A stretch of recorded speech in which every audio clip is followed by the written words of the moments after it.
ہم خود بھی بہت سارے ظلم کرتے رہتے ہیں. میں شروع میں بات کر رہا تھا کسی کا حق کھا جاتے ہیں, جتنا ہمارا حق نہیں ہے اتنا حق لے لیتے ہیں. کسی کے بارے میں کوئی بھی بات کر دیتے ہیں جس کی وجہ سے وہ اپنی جان سے چلا جاتا ہے. کسی کے لیے کچھ بھی کہہ دیتے ہیں جس سے اس کی جو شہرت ہے اس میں ہم نقصان پہنچانے کی کوشش کرتے ہیں.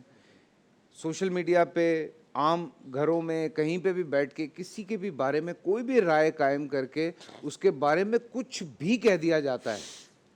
کچھ بھی, بہت اچھا سوال. تاکہ اس کو نقصان پہنچا سکے, جس سے آپ کی ایک نہ جانے کس چیز کی جیلسی ہے, کس چیز کا ویر ہے, کس چیز کا آپ اس سے بدلہ لینا چاہتے ہیں. تو یہ بھی ظلم کے زمرے میں آتا ہے. میں آج جب میں بات کر رہا تھا تو میں یہ کہہ رہا تھا کہ پوری دنیا غیر مسلم مسلم لڑائی میں پڑے ہوئے ہیں کہ کسی طرح سے اس وقت فلسطین کا مسئلہ بہت گرم تھا, بہت زیادہ اس میں انوالو, لیکن آدھے پاکستان کو یہ فکر تھی کہ اس کرکٹر نے اس ایکٹرس سے اور اس ایکٹرس نے اس کرکٹر سے کیوں شادی کر لی, اور جس کے شو پہ تھے اس کو الگ برا بھلا کہہ رہے ہیں. ان کو فلسطین کا کوئی لینا دینا نہیں تھا, وہ ان دونوں کے پیچھے پڑے رہے. نہ ان میں سے کوئی اس کا چاچے کا پتر ہے, نہ اس کے کوئی مامے کا لڑکا ہے, نہ وہ اس لڑکی کو جانتے ہوں گے, نہ وہ اس لڑکے کو جانتے ہوں گے پرسنلی. انہوں نے جو دیکھا اسکرین پہ دیکھا ہے ان کو. سو یہ ظلم نہیں ہے کہ آپ اصل مقصد کو چھوڑ کے آپ کسی بھی ایک چیز کے پیچھے لگ جائیں جس میں آپ کو مزہ آ رہا ہے. آپ نے انتہائی اہم سوال اٹھایا ہے. ظاہر ظلم کے حوالے سے ابھی بھی کافی گفتگو ہوئی. ظلم کی کئی اقسام ہیں.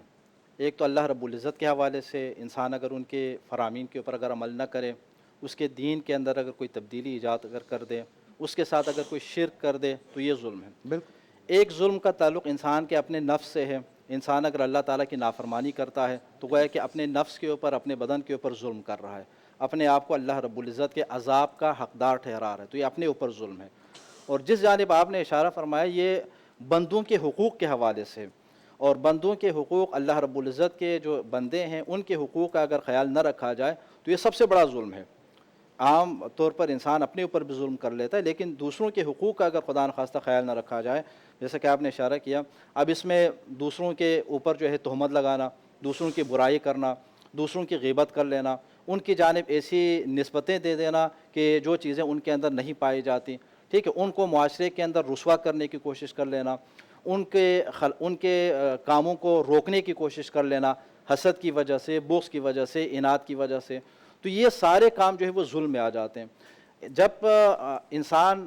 دوسروں کے اوپر ظلم کر دیں تو اللہ رب العزت کل قیامت کے دن, یہاں پر ایک اصول بھی یہ ہے کہ انسان اگر بعد میں توبہ بھی اگر کر لے, اللہ رب العزت سے اگر معافی کا طلبگار بھی اگر ہو, تو وہ گناہ معاف ہو جاتے ہیں کہ جن کا تعلق اللہ رب العزت کی ذات سے ہے. لیکن جن کا تعلق بندوں سے ہو, جن کا تعلق ناس سے ہو, حقوق الناس سے ہو, ان کو اللہ تعالیٰ اس وقت تک معاف نہیں فرماتا جب تک وہ بندے معاف نہیں کریں گے. تو یہ تو انتہائی اہم ہے. اور سوچیں ذرا, چلیں آپ کو بندہ مل گیا, اب آپ نے سوشل میڈیا پہ لکھا ہوا ہے, وہ کہاں کہاں چلا گیا, یہ تو پھر اب آپ کہاں کہاں جا کے اس سے معافی مانگیں گے. یہ معاملہ تو پھر انسان کے کنٹرول سے ہی باہر ہو جاتا ہے. تو اسی لیے کہا جاتا ہے نا کہ انسان اگر کوئی بات اگر کر لے تو اپنی زبان کو کنٹرول میں رکھے. سوری آپ کی بات کاٹ رہا ہوں, ہمارا وہ بچہ مشل خان, اس کو مار دیا بالکل ایک جھوٹے الزام کے اوپر, وہ سری لنکن مینیجر, اس کو مار دیا, وہ اور پتہ نہیں کس کس کے ساتھ یہ ظلم ہوئے ہیں. جی یہ معاشرے کے اندر ہمارا سے ایک بچہ جو مرا ہے, یہ دیکھیے یہ پتنگ بازی سے, جی ہاں, یہ ہمارے معاشرے کا ایک بہت بڑا المیہ ہے کہ ہم اس طرح کے کاموں کو انتہائی ڈھٹائی کے ساتھ انجام دیتے ہیں, اور پھر بعد میں معاشرے کے اندر کچھ ایسے افراد بھی پیدا ہو جاتے ہیں کہ جو ان کی حمایت بھی کرتے ہیں, ان کے حمایت کرنے کے لیے میدان میں بھی آ جاتے ہیں, وہ بظاہر آپ کو دیندار بھی نظر آئیں گے. تو ایسے تمام افراد جو ہے اصل میں اللہ رب العزت کی تعلیمات سے غفلت کا شکار ہیں, اللہ رب العزت کی تعلیمات کو نہیں جانتے, اپنے اوپر بھی ظلم کر رہے ہیں, پورے معاشرے کے اوپر بھی ظلم کر رہے ہیں, اور جس بندے کو انہوں نے نشانہ بنایا اس کے اوپر بھی ظلم کر رہے ہوتے ہیں. ظاہر ہے اس کی وجہ سے معاشرے کے اندر بدامنی پیدا ہو جاتی ہے, معاشرہ ناامن ہو جاتا ہے, اور جس معاشرے کے اندر کوئی بدامنی اگر انسان پیدا کر لے جس کی وجہ سے باقی لوگوں کی جانیں بھی اگر خطرے میں پڑ جائیں, اور یہ سلسلہ اگر بڑھتا چلا جائے, تو ان سب کا خمیازہ اسی آدمی کو بھگتنا پڑے گا جس نے اس کا آغاز کیا ہے. اس حوالے سے ایک روایت ہمیں ملتی ہے حضرت موسیٰ علیہ السلام کے حوالے سے. کہ حضرت موسیٰ علیہ السلام کے سامنے ایک دن شیطان آیا، مجسم شکل میں آیا، اور اس نے آنے کے بعد یہ کہا کہ میں بندوں کے درمیان جب نفرتیں معاشرے کے اندر ناامنی ایجاد کرنا چاہتا ہوں تو ان کو تہمت لگانے کے اوپر لگاتا ہوں، ایک دوسرے کے اوپر تہمت لگائیں، اور تہمت لگانے کے لیے تہمت پہ تو ہم پورا شو کریں گے. اور تہمت کے لیے میں ان کو سکھاتا ہوں کہ پہلے تم ان کی غیبت کر لو، پھر ان کو غیبت کرنے لگ جاتے، اور جب وہ غیبت کر لیتے ہیں، تہمت لگا دیتے ہیں، تو پھر اس کے بعد معاشرے کے اندر ایک بدنمی پیدا ہو جاتی ہے. تو جس چیز کی طرف آپ نے اشارہ کیا، واقعی ایسا ہے کہ معاشرے کے اندر کچھ لوگ الزام لگاتے ہیں اور باقی لوگ آنکھ بند کر کے اس کے اوپر عمل کرنے کے لیے میدان میں نکل جاتے ہیں.